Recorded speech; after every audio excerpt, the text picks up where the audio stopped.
Good morning, everybody. I'm not sure it's my pleasure to present barriers, because usually we are not very interested in barriers. So we will try with Stéphane and Clémentine, who prepared this presentation, to shift very quickly from barriers to the concept of solutions, to the pathways of solutions. But it is very important to identify the barriers to crop diversification, because sometimes people are a bit simplistic. They are saying, yes, it's a question of income, or yes, but it's because it's too difficult, it's a question of knowledge. And when you are going deeper in this issue of why people are not applying the ideas of crop diversification, you discover that it's not a single barrier that is defining the problem, but it is a combination of barriers, and this combination of barriers is creating what we call a lock-in, a systemic lock-in, by the combination of all the barriers. And so the objective of our work package was to identify these barriers and then to shift to innovations and recommendations to overcome lock-in situation. Why innovation and recommendations? And that will be the key message of my talk, because there is a diversity of actors, and all the actors have not the same way of acting on the system. So that's important to acknowledge this diversity of actors. Yes, that's the agenda. So I will present you the different strategies, and then we will have some testimonies animated by Stéphane, and I will be back for the recommendation at the end of the session. So, first, how can we characterize the different barriers? And to characterize the different barriers, we have to acknowledge the fact that all the farmers, they are not the same, all the farmers are not in the same context. And one example of that is the work of Eva Révoiron and the teams of Angers working on the farm level. And what she showed in her thesis is that in fact there is different trajectory for farmers, and this trajectory are like different levels of crop diversification, either with only one or two crops, or either with not many crops but a significant share of the crop area, or the idea of having a high diversity of crops. And if you look at these three ways of doing diversification, you understand that these three ways of doing diversification are not asking for the same input. If you go to the last one, you see that if you are managing a lot of crops, then you will need very different knowledge. If you are working with two crops like in the middle, then clearly it's more a question of market for these two crops. So there is first acknowledgement of this diversity at the farm level. And when we study the barriers, we discover also that this diversity at the farm level is also a diversity at the value chain level. And the good news is that I will speak about the value chain, as when I mentioned, it's important in order to develop the diversification solutions to integrate also the value chain dimension. And working with the 25 case studies, we were thinking that they are all in the same kind of value chains. But in reality, we identified two main kind of value chain. The niche value chains, where in fact, in many cases, the chain is not very long, and in many cases, it integrates organic farmers. That's, in most of the cases, it's new value chains, new products that are trying to find a place on the market, that are new experiments for the farmers. But crop diversification is not restricted to that kind of innovation. Crop diversification is also an option for existing mainstream value chains, like the wheat value chains and other value chains that are already long value chains with a lot of actors, with a lot of middlemen, but that could incorporate in this value chain the question of crop diversification. And one key factor in this case of the long value chains is, for example, the contractualization between the farmers and the other actors of the chain.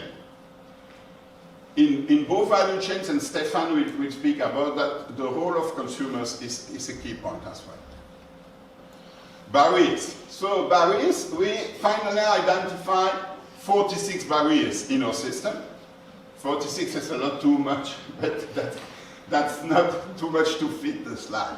But that's not the issue. So one word on the methodology. So we were working with 25 case studies, and with Kevin Morel and the team, we discussed with each case study to understand what are the barriers to implement diversification. And then from this list of barriers, we try to organize it along 4 lanes. The first one is the most classic one that you know, and that you think in the first view, is the agricultural production. All the barriers at the agricultural production, from investment to knowledge to complexity, machinery, and things like that.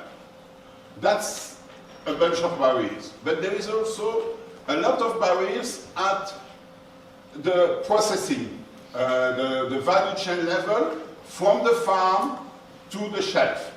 And here you have all the barriers related to logistics, like the question of to have the right level to be profitable in terms of process. The competition on the global market with cheaper production, and so on. So that's the second step. The third step is at the market level, when you have barriers also related to uncertainties. And the last is the coordination between all these actors of the value chain, how they coordinate themselves to be sure that they can implement diversification strategies. And I think one of the learning process of this EU project was to put together the actors. To put together the actors of the value chain. It's amazing how often the farmers have very limited contact, or just a business contact with the other actors of the value chain, despite the fact that they can build things together. So that, I think that was one of the legacies of the project.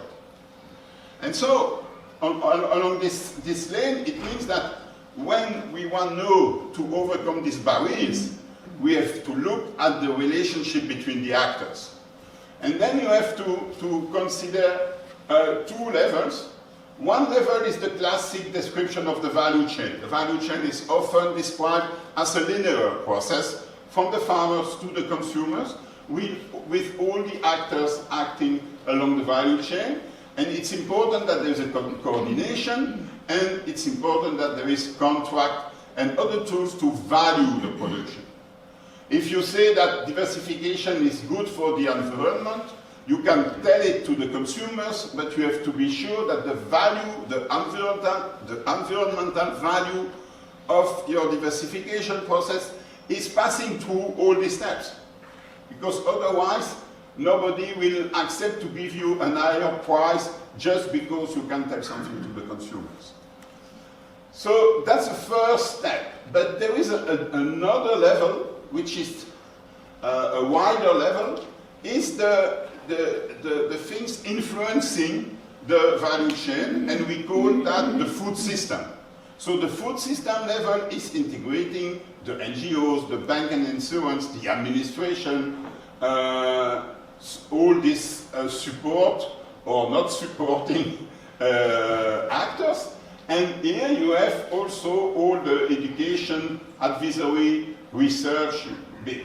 So they are not directly implied in the value chain, but they are making the context of this value chain. So we have to think about them when we are discussing about the way of getting rid of the barriers. Okay, so I will be back to show you some solutions based on this first analysis, but before I will give the floor to Stéphane and the colleagues that will testify about the success.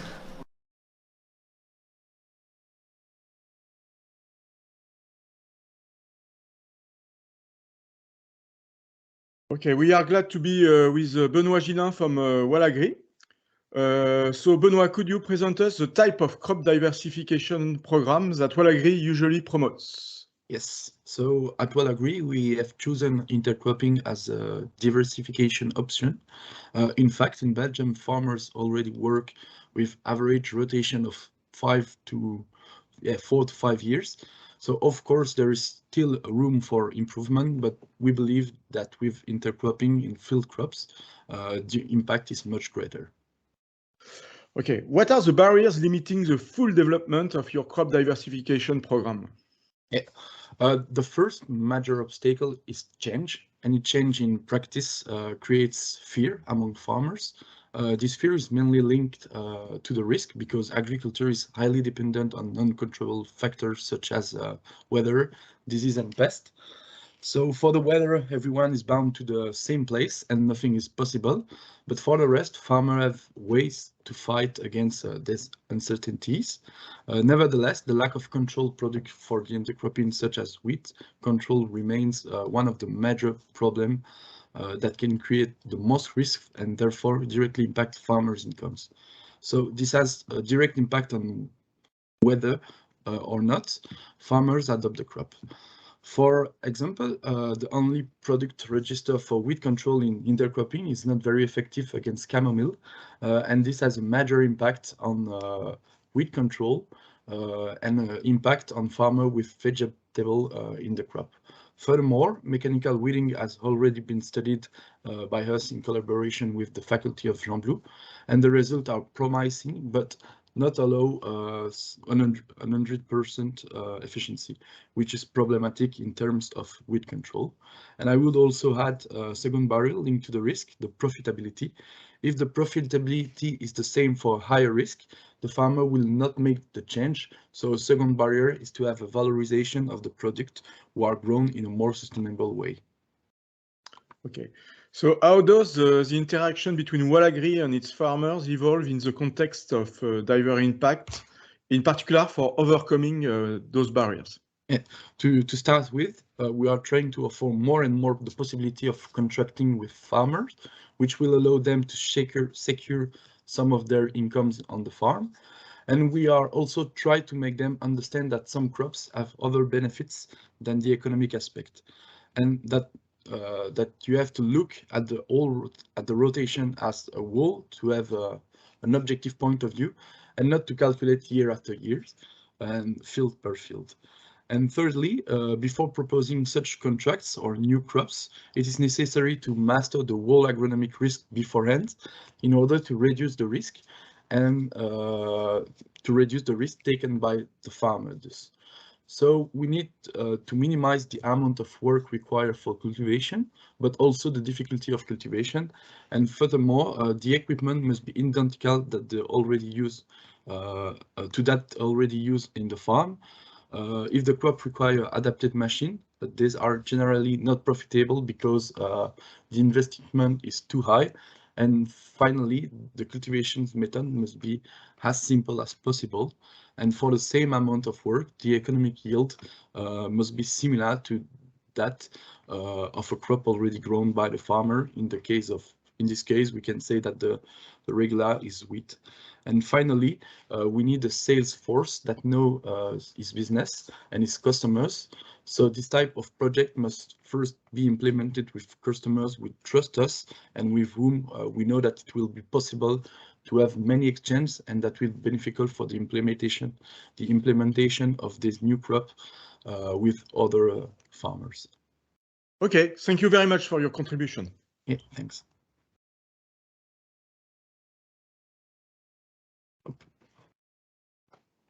Note from Inagro. So maybe you can tell us a few words first on the barriers you encounter in your job, the type of barriers impeding the crop diversification, and also you develop interesting program of fair pricing. and you can say a few words on those fair prices. Okay, thank you very much for this introduction. I'm Lieve Nullenholte and I'm living in Flanders, so within the circle of 200 kilometers we started this morning. As you know, Flanders is a very intensive region. We grow food for the world, we have pigs for the world, we have potatoes for the world, but we have a lack of local cereals and pulses for human consumption. That's because they are abundant, because they were not competitive in past time. But however, we see growing interest for vegetarian diets in cities. We see a growing interest for local production. And we wanted to fill this gap, and we want to look if this gives new opportunities to diversify our rotations in organic farms in Flanders. And so the first barriers we encountered, but in first time, as an agronomist, we always focus on knowledge, on technical points, agronomic challenges, variety, choice, fertility, and things like that. But we rather quickly discovered that, in fact, these agronomical issues are not the big challenges for farmers. They know to farm. But the problems come with after harvest. We need small-scale accommodation for sorting, as already mentioned, for sorting, for drying the harvest. But also we see even the first processing of, for instance, faba bean is a problem. We have big industries that process soybean, faba bean, things like that, but they're not accessible for local small volumes. So that's a big issue. And then, as I mentioned, we live in a country where all proteins, cereals for human consumption are imported from cheaper countries. That's a problem we have now with the Ukraine war, And starting with local production of these human cereals and pulses is also makes a question of what is the fair price for this production. As local production is more expensive because of high costs of land, for instance, of small volumes. And then we come indeed to the question of what is a fair price. And so we followed three small initiatives in our country, three initiatives starting of working on these small value chains. And first of all, as also Philippe mentioned, we thought it was very important as a farmer to have a good story. Why do you want to grow these pulses or these cereals? Secondly, as we are working in short value chains with direct interaction with a processor, with a baker, with and so on, it's also important as a farmer, we often think we have to speculate. We don't have to be clear about my price, because if I give my price to the retail, they will profit from it. We just discovered that it's really very important to be very transparent on what is the cost of your production. And only if you are very transparent on the cost of your production, you can argue this higher price. And secondly, and that's also new for me, that we always discuss on fair price. The issue is fair price. But we discovered that the issue is not really fair price, but the issue is building fair relationships between partners in the value chain. And there we were very happy we could get the support of the group of Philippe Barret, Clémentine Antier and Anton Vera. They helped us in understanding what is really happening when partners within the value chain are working together. And we developed together a list of 14 criteria that make clear what kind of questions have to be asked, discussing what kind of relationship do we want. And this was really a nice work we could do together within this project. Thank you. Thank you very much. We'll try again the video, so if it works.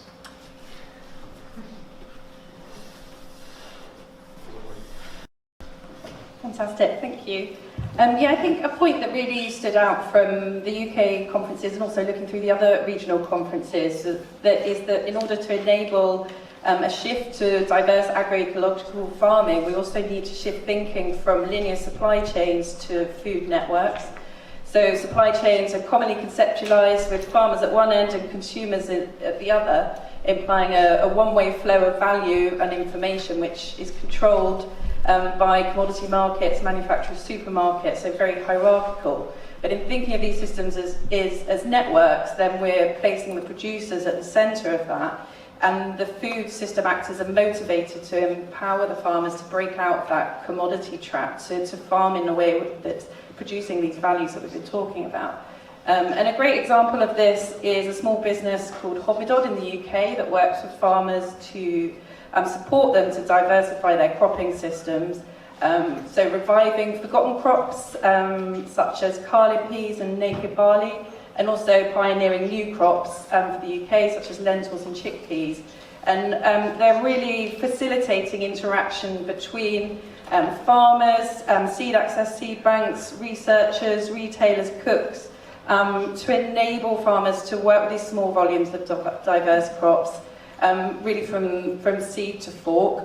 So yeah, supporting with the trialling and processing, marketing, and all along the way.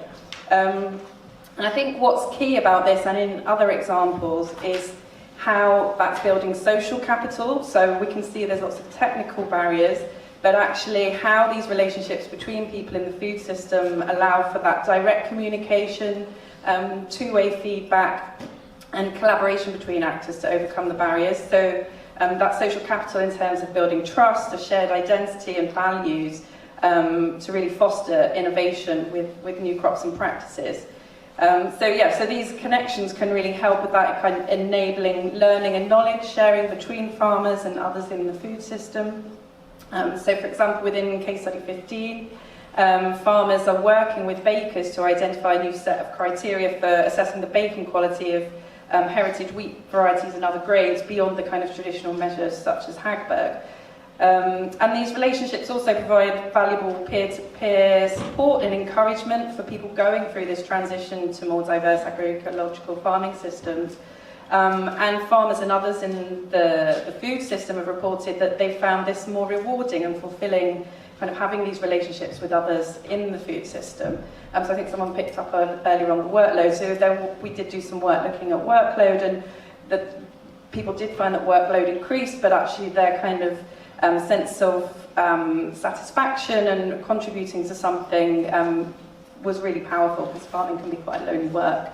And also these connections are allowing for practical collaboration to overcome some of these kind of technical barriers, and particularly around local infrastructure and logistics.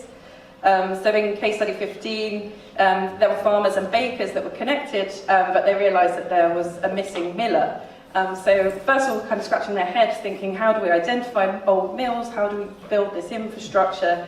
And actually, in the end, realised that they could work together. So bought mills in collaboration, sitting in bakeries or farms. And also farmers looking at collaboration on cleaning and separation of intercrops. And in diverse market gardening systems in case study 24, there's growers looking at exploring opportunities for collaboration on transport, so transport being a huge barrier, particularly with rising costs, and network of storage and refrigeration. So really looking at how to reduce costs and enhance efficiency of reaching local markets with diverse produce, but through working together. And I think also the final part really is around thinking about consumers and just thinking about how to make it as easy as possible to access consumers. So things like food hubs that are aggregating local diverse produce and allow that collaboration between growers as well. But the key element around consumers comes back to the same point really, was that these direct connections from farmers to kitchens means that it's possible to tell the stories of the crops.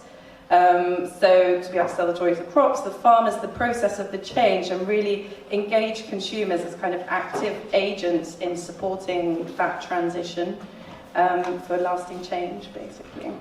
Okay, thank you. So I will continue with consumers for a few minutes. So this is the main topic, as you mentioned, Cathy, that can consumers support crop diversification?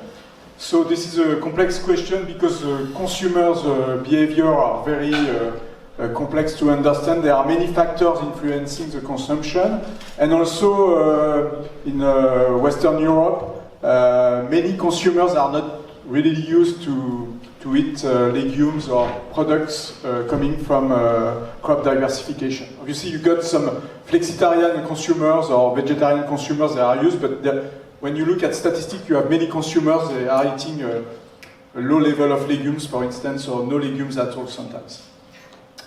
We conducted different studies, different questionnaires, in the lab or on the web.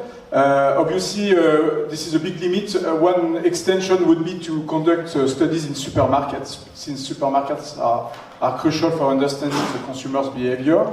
Here we focus on, I will detail the result of a web survey conducted in the project in 4 countries, France, Germany, Poland, and United Kingdom, with many participants in each country. Those consumers were mainly using the mainstream value chain. We had very few flexitarian consumers, if you want, or vegetarian. So it was really mainstream consumers, if you want. And we asked them, we had many questions about their knowledge, and we asked them their purchasing intent for dry lentils, and also for pasta, green lentils pasta. So those pasta are new products offered to consumers. And also for those purchasing intents, we have different prices. Prices is a crucial, obviously, the crucial element in the decision. But here, they were not purchasing the product, it was only purchasing intent without any real purchase. So the question were very basic. The question was, would you purchase the packet? Yes, no, and maybe. What you can see is that you have the yes at the round 1 before some information, and before round 2, we reveal the information about nutrition. Nutrition is a very important dimension for pulses with plant-based proteins. And also, for some other consumers, we revealed information about the crop diversification, the fact that you have additional nitrogen and it enters in the rotation, and explanation around the crop diversification. And what you can see when you look at the percentage of yes, you see that in 4 countries this percentage is relatively low, and the information has a positive effect. You increase the purchasing intent, but there is a significant impact, but the increase is relatively weak in quote. We can discuss about the extent of the increase. We had similar results with the willingness to pay. We had other type of experiment, and consumers are increasing their willingness to pay, but this is not a major increase. Also, we had many questions about their understanding. Also, if they were interested by the issues, they show an interest. The main challenge is that consumers are interested or citizens, but when they enter the supermarkets, it's a very complex story to convince them to eat more legumes or more pulses, contributing to crop diversification. So just for concluding on consumers, we could say that consumers are very important. They matter. We could say that for many consumers, they are a limited driver for boosting the demand of legumes. Obviously, the main debate now is about the change in diets. I think the crucial point is it will depend on the consumers turning to flexitarianism or vegetarianism. This is quite important for young consumers. Also, I just want to insist on the fact that revealing messages on crop diversification is difficult. So you need to give some amount of information explaining, and in general, consumers they prefer short messages, very brief messages, in particular when they are in supermarket. And also, this is a very important question. Consumers face information overload, imperfect recall, and confusion. So the strategy is quite difficult. You can use label. You can develop also organic label. That's a possibility. Another tool would be to develop tax, for instance, tax on meat, and this tax could finance a subsidy on legumes, for instance. but those instruments are not very popular in many countries, let's say. Okay, so this is just to conclude on consumers. I think it's very important, but there are many challenges for convincing consumers to eat more products coming from product diversification.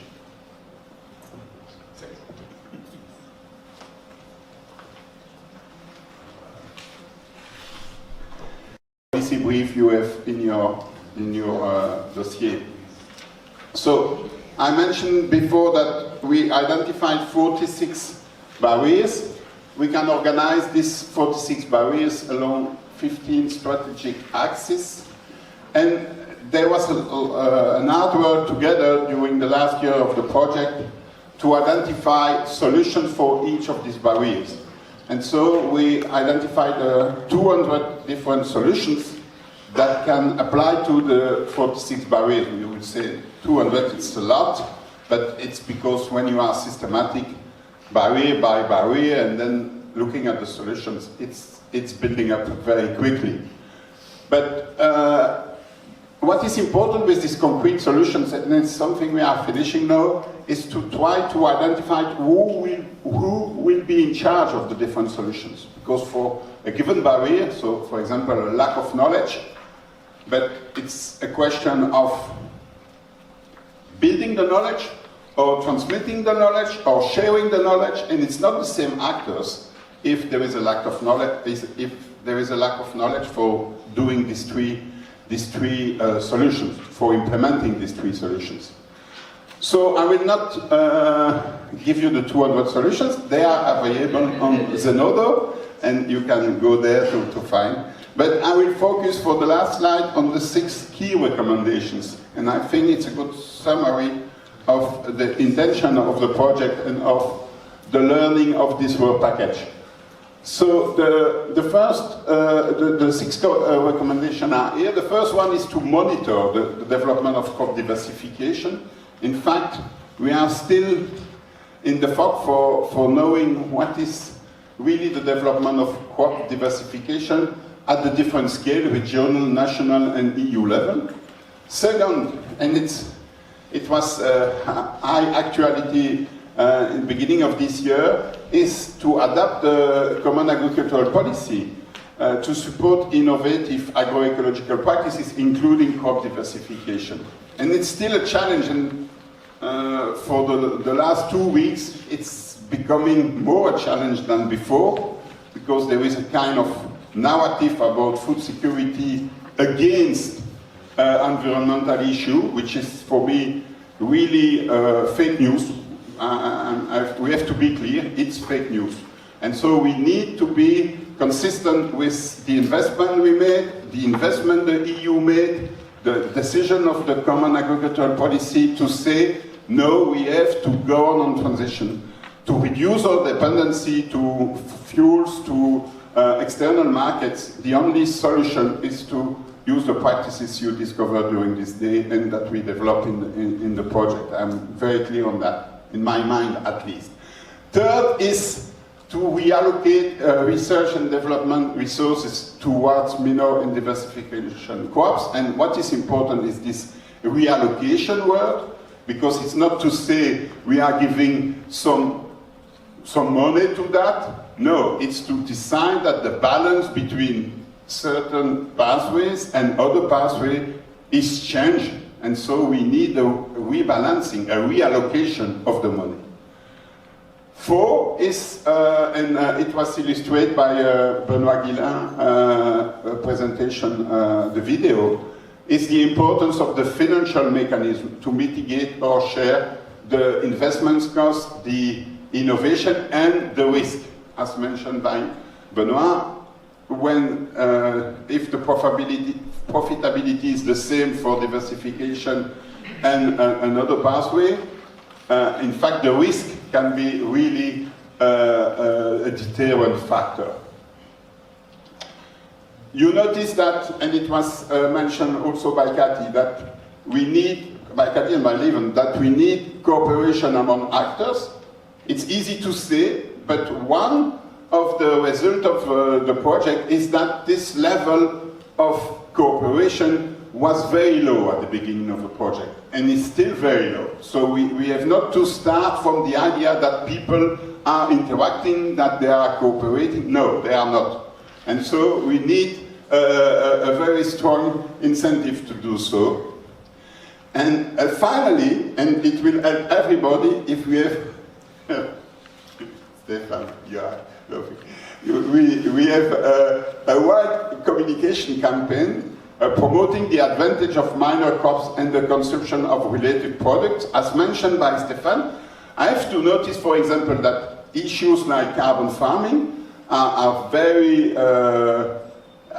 is well known now in the general public, and issues like minor crops or diversification, we are not in the debate. We are not present enough in the discussion, in the media, and things like that. And it's also a way to make the actors working together, because if you know that the media, the general audience is speaking about what you are doing, then you have the feeling to be in the same community.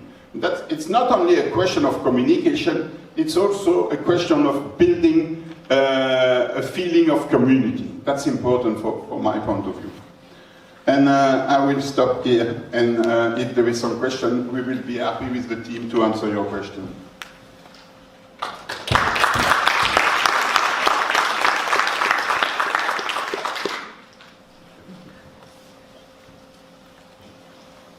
So now is the question time. We have 10 minutes. So does someone from the audience have a question for Philippe or Stefan? Or even in Katie.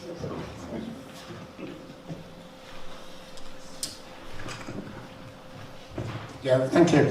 I go back to the last recommendation and want to ask Stefan in particular. I have a very Italian-biased question about consumers, because for the pasta, for instance, did you also ask consumers or provide information to consumers on how to cook pasta? What is the best sauce to combine the lentil pasta, for instance? Because I think this is an additional barrier that was probably not considered in the 46 list. The knowledge that people have to apply in the kitchen on how to make the best value of this crop diversification of those neglected crops. So I do wonder why this can be also an additional aspect to address. Yeah, what you said is very relevant. We ask a very simple question, but you're right. I think developing new recipes or new habits, convince consumers that it's easy to cook is really an important dimension. It's very hard to capture because when they are outside the supermarket, if you want, or outside the market, they need time. The time is a very important question also, the time for cooking. But I think more could be done about this important question you raised. So that's a very good point. Maybe Cathy, you want to ask first? At Hog Midod, the company I mentioned, have done a lot of work in this area as well. So they work with various levels. So they work with caterers, but they also work directly with consumers who order boxes. So when in an order box, they'll put in recipe postcards. They've got recipes on the website, and they're also working directly with bakers and consumers to work on that. So things like, and also in Sweden with the food jams and kind of engaging consumers in actually cooking themselves as well, I think is a really interesting mechanism to engage people in learning about cooking, and also working with chefs, so getting it into kind of mainstream culture on cooking shows and things is also been really powerful, I think.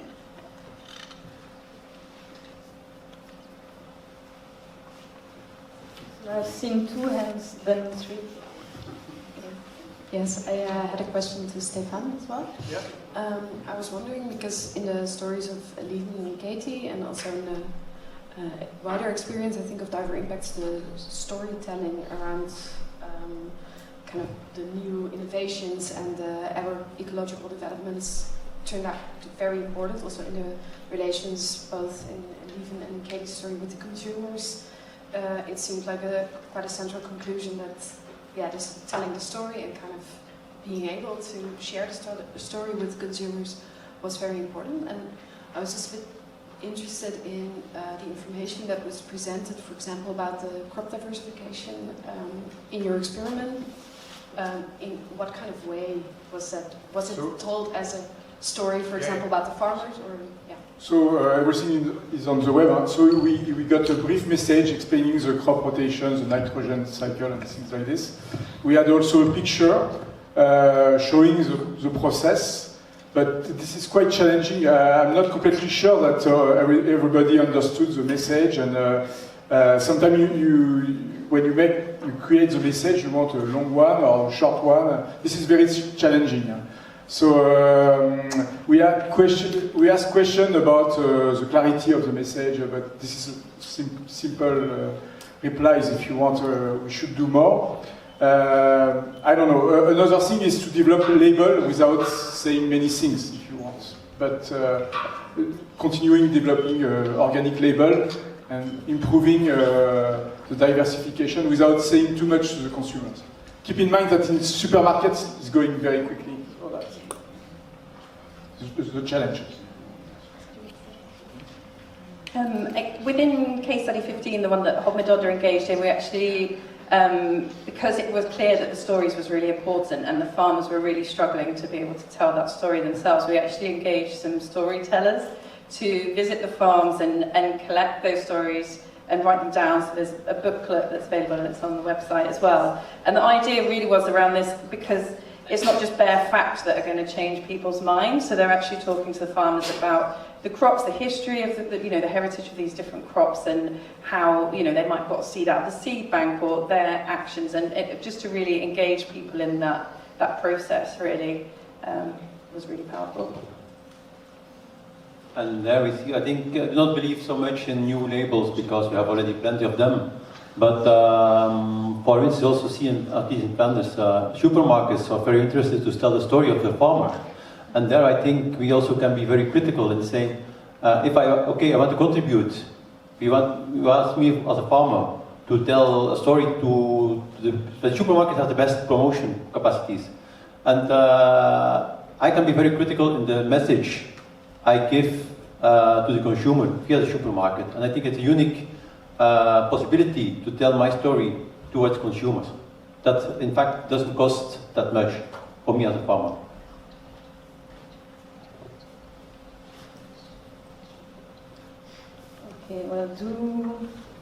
Okay, there is a raise.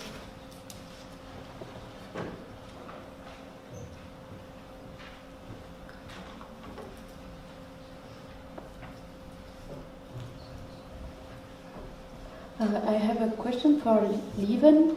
How would you address the question of a fair price on the mainstream, like on the big scale? Or would you do it? Where is it?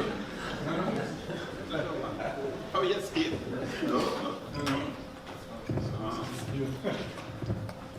So you want to know how do we defend this fair price towards mainstream? Yes, on a very big scale. Or mainstream Yeah. value chain? Well, I think even mainstream value chain, they are used to work with world market prices, but what we experienced is what I sold one hand as a farmer, a processor. You have to tell very well what are you doing different to that world market. What are we doing? What is the contribution to local diversity, for instance, local environment? And the second thing is what I thought, to be very transparent into what costs. And as a farmer, usually we say, okay, I don't want to give my costs because retail will profit from it. I think in this context, we just have to be very clear about what is my cost, what is the rent of my land, what is the cost of labor, what is the yield I can get, what are the costs for manual weeding, with a fair price for my labor. I can give a price with very cheap foreign labor, but okay, we experienced that, for instance, with a processor. I tell, okay, when people to read my field, they cost 20 euro. I say, oh, that's cheap. I have to pay more to the people in my plant. So we really have to discuss, to be open, to argue, and to give concrete information in here. Yes, I fully agree with Lieven on this question of transparency, because there is two kinds of communication. One kind of communication is to be proactive and to communicate of what we are doing, what the farmer are doing, the quality of the value chain. But another kind of communication is when you are asked for accountability. No, more and more the consumer are asking questions to the supermarket, or the press, or the media, or the social networks. They are asking questions to the supermarket about the conditions of living of the farmers, about the way the price is done and things like that. So we have to be ready if there is questions. And so that's another advantage of being transparent, being already connected between the different actors, because if you are calling the farmers when you have the question on the social network, it's too late. Clearly it's too late.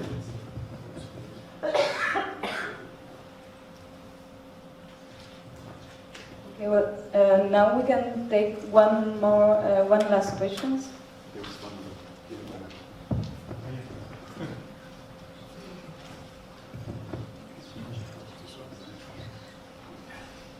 Hi, I'm Morgan Nutta from ULB.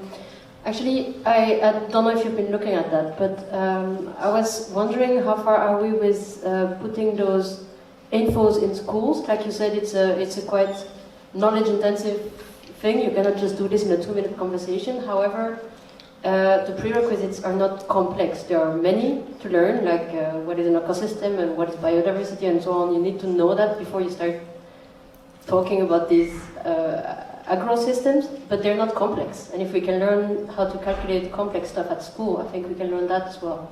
And I was wondering, because I did not learn that at school back then.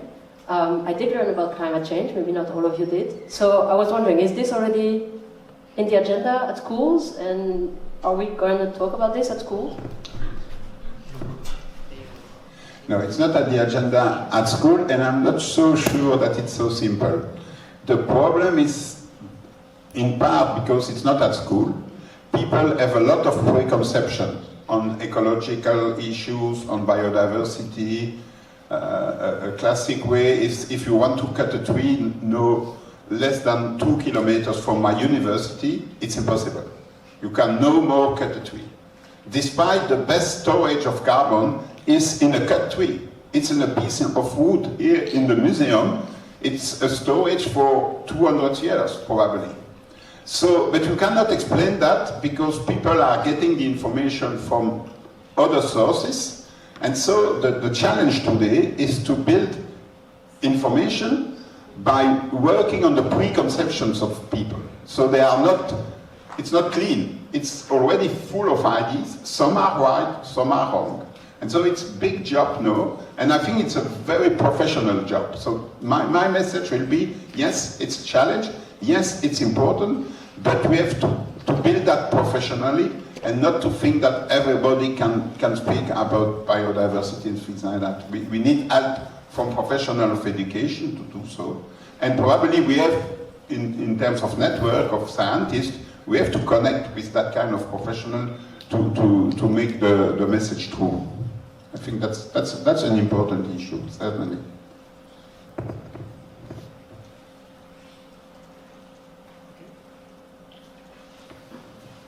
Okay, I think it's time to move to the next session.